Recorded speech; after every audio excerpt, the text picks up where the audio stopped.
Hello guys! Welcome back to my YouTube channel. If you are new here, I'm Jessa Milan. And welcome! So, for today's video, gagayahin natin yung ginawa ni Miss Nikki ng Nikkietutorials na Rainbow Pop Art Makeup. So, ginawa niya to for the celebration of the Pride Month. So, gagayahin natin siya dahil nagandahan ko talaga yung pagkakagawa ni Miss Nikki. So, unfortunately, wala tayo yung mga gamit na meron siya. Pero, gagawin natin yon gagamitin natin yung mga, kung ano yung meron lang available sa aking makeup kit. So, sana, maghaya natin.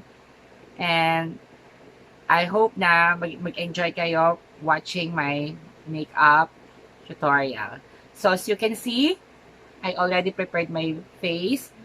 For my preparation for my face, I use Beauty Mist by Miss Ann Klutz and Master Prime by Maybelline. And I also use Super Stay Foundation of Maybelline. And kung kakulay ko kayo, I'm in the shade of Warm Nude.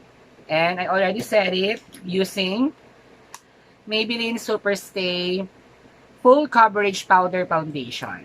So, I'm excited na ako. Sana ganun din kayo. At sana maganda yung kalabasan nitong ating makeup. So, let's start!